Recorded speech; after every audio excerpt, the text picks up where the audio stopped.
George is here with me. What we also have here is a tennis court. Some people playing. It's really beautiful outside. George is enjoying just snuffling. But the reason why we're here, precisely here, is for him to hear small sounds.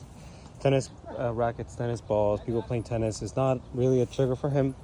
But it's still some sounds that are not too intense, but yet maybe don't make a whole lot of sense to him. I know he's not even necessarily that into tennis balls, but I want him to have an environment like this where he can choose to do something else, like that, snuffle, just drag himself around, all the different smells, while there's a minor level of noise around, because he's a little bit sensitive to noise right now, mainly cars and roads, but we don't have to start there. We want to start with something much easier and that he can also associate to a good feeling, like being out here and just hearing the people play tennis. We still want to keep this short, so I've encouraged him to walk. You can see he notices the sounds. He's not spooked. He's not really getting startled. He's feeling all right today. George, come on. There, he hears this door here.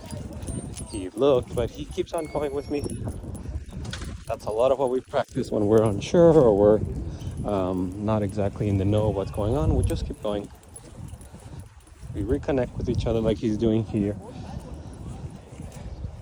And you see he has a lot of leash, but this is also a very safe area where there's no pressure, no tension. We can just take our time. And this applies to anything, not just sensitivity to noise, reactivity to dogs, to cars, people, anything. Find an environment like this where he can look, as you see he did just there. George! And we can reconnect just like this, help him make good choices. Of course, you can also provide some treats. I've just got my hands full here, and take it from there.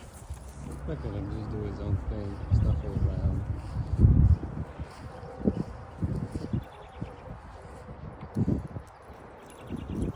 Wait, let's fix you up. Jesus, this boy. It's feeling really good today. George, let's go! And this is ground level. This is the starting point. If he's feeling good here, again, this is supposed to be made just for that. Us coming here is meant for him to feel good. It's not by luck or coincidence. This is a place that's, again, pressure-free. I'm not forcing him to do anything. I'm letting him just be himself. Again, it's really safe. There's not even any dogs around. But we have more than enough space and time to make the choices that we want to make. But this is level one. If this is not easy for him, then we need to work here a little bit, or maybe even find something a bit easier. But this is level one, and then we work our way up.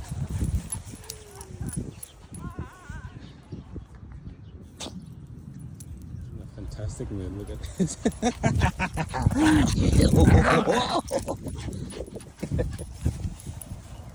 This is all him. Look, I take a few steps, he takes 50. Look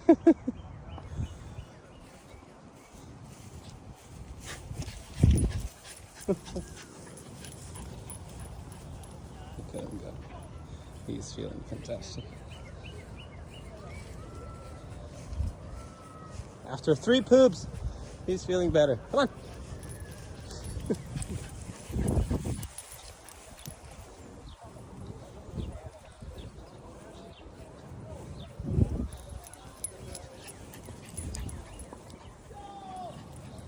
You still hear the tennis people.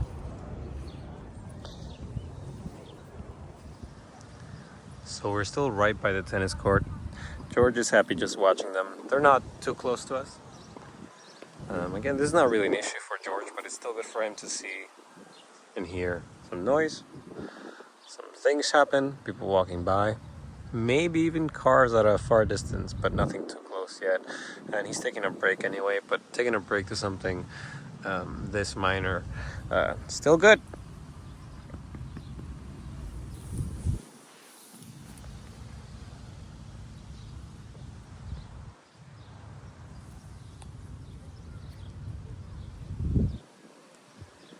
You can see the head moving. He's still paying attention to things, not in a stressed or concerned way, just in a curious way,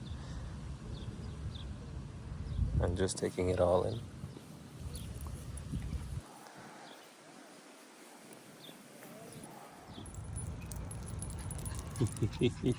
He knows we're nearing cars now. So what I'm gonna do is pick him up a little bit, just give him a bit of a break. Probably more so hearing kids than the cars, because he knows the route now. So he knows we're gonna go towards cars soon. A little squirrel over there, another one. I'll keep the leash a bit short, but we are walking near cars, so at any moment I'll actually pick him up because we'll be too close to them, and it's in our way, and he is right now a bit tired, not yet ready to fully tackle that on, maybe for a little bit, but loud cars, motorcycles, things like that, we want to tackle them in a way that feels doable for him, and that would be in my arms for now. Okay, so I definitely start hearing the cars now. I make sure to keep an eye on him. He's feeling fine. He probably notices them by now too. What he might do is pause. What I don't want him to do is to bolt. That's when I know that I've maybe gone too far. But what he'll probably do is pause right now. He's okay for now. He's carrying a lot of fluff. There we go. So he pauses. He actually looked at me, engaged with me. That's his way of saying, hey, Carlos, this is getting to be a bit too much.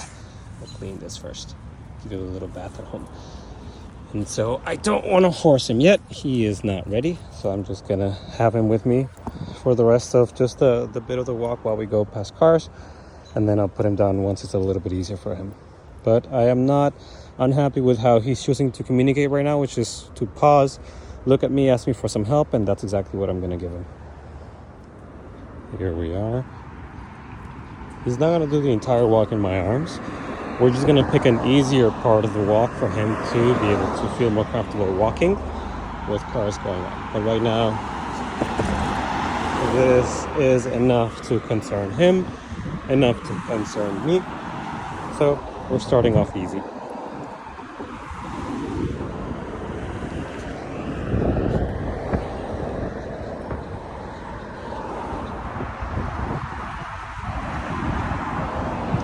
Okay.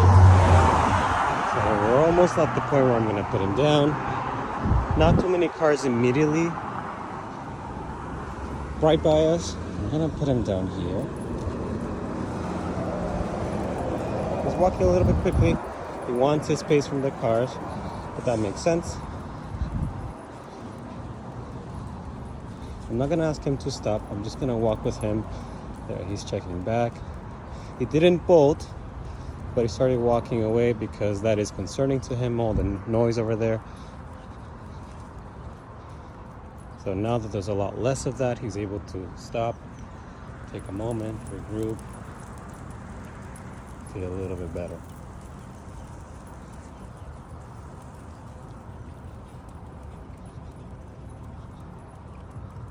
Oh, just got a shake. That was good. He's doing his best to regulate. He's doing his best to feel better.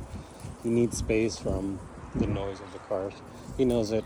I know it. So I could pick him up again, but this is a walk, a pace where he's not necessarily running away from from cars. He wants as much space as he can. If he was really running away, bolting, he wouldn't care to look back like he did just now. So I'm okay with this. We're still at the early stages of practicing this specifically. There you go again. He checks in, waits for me. So I don't want to rush. Again, I could pick him up, but I think this is doable, and he's showing me that it is in a way that works for him, and we're working from there. He still hears the kids from the school. There are still cars here, but obviously not on. The dog over there.